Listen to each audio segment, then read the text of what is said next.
Good morning, dear children. Here is your second part of the video. In the first part, I have read two chapters, 1.1 and 1.2. Now in the second part, I'll be reading 1.3 and 1.4. 1.3, Heaven on a Stick. 1.4, Integrity Put to Test. So let's start. The earliest ice cream was probably snow mixed with honey or fruit juice. It is known to have been eaten by the Romans first of all. The early Arabs and Persians also ate something similar called shabat, from which the word sorbet has been derived. It was the Italians who first introduced ice cream to the rest of Europe. In 1533, the Italian princess Catherine married the French king Henry II. She took her cooks with her to France. It was these cooks who showed the French ice cream for the first time. They showed how a mixture of ice cream and salt could be used to make ice cream. The king's expert chefs experimented with the ice cream mixture and improved it a lot. However, they guarded the secret of their recipes. Thus, ice cream remained a novelty for a long time. But by the second half of the 19th century, it became quite popular. By this time, the recipe was no longer a secret. The first commercial manufacturer of ice cream was a dairyman named Jacob Fussell of United States. He had surplus of cream and in 1851 he built a factory to make ice cream. However, ice cream was not widely available until refrigeration was developed around 1900. Before that, ice cream was made in revolving churns. A layer of ice and salt was put outside the chamber containing the ice cream mixture. It slowly froze the ingredients while they were being revolved and mixed. Most ice cream is a mixture of milk fat, sugar, and flavoring. Some kinds of ice cream contain eggs also. During the process of manufacture, a large amount of air is made to enter the mixture to make it light and foamy. The modern process of making ice cream. The ingredients are first collected and mixed. They are then pasteurized to destroy any bacteria or germs that might be present in them. Pasteurization means heating something in order to kill the harmful germs in it. To produce a smooth texture, the milk fat is broken up into tiny particles. This process is called homogenization. The total mixture is then cooled and put into the freezer. Inside the freezer, the ice cream mixture has to be stirred all the time.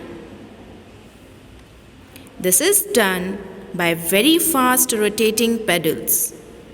The mixture nearest to the side of the container has to be beaten back into the rest of the mixture. Thus, the whole mass gets frozen uniformly.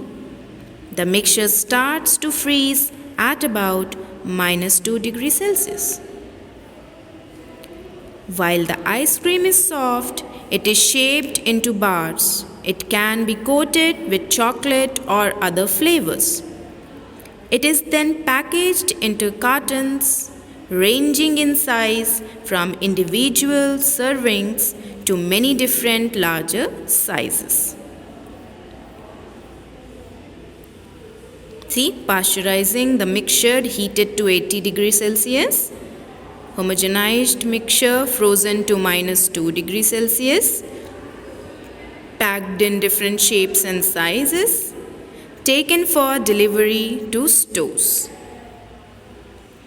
The packaged ice cream is then placed in hardening rooms at temperatures ranging from -23 degrees Celsius to -26 degrees Celsius.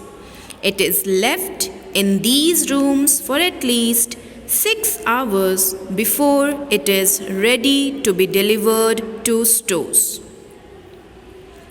Ice cream lovers can also make their own at home.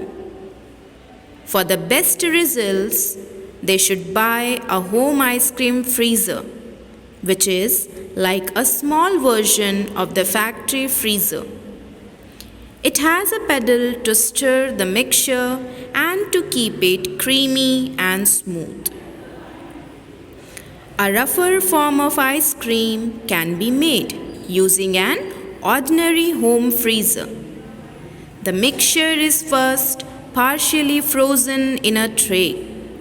Then it is taken out and beaten so that large lumps and ice crystals are not formed. The mixture is then frozen at the coldest setting. It is important to remember that ice cream, like other dairy products, should be eaten soon after it has been made. Otherwise, bacteria will grow rapidly and make the product unhealthy to eat. Last one, that is a poem 1.4, Integrity Put to Test.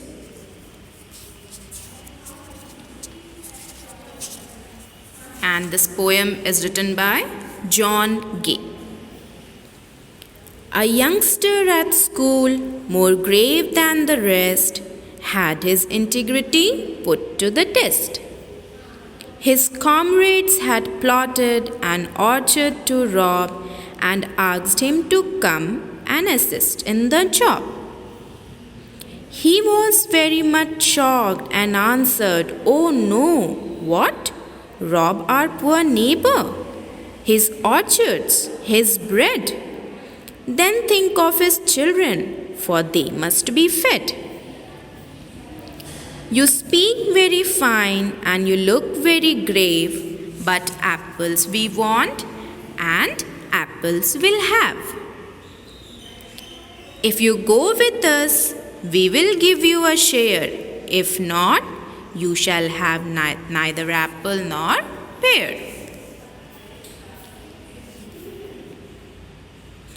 They spoke and Tom pondered. "I see, they'll go.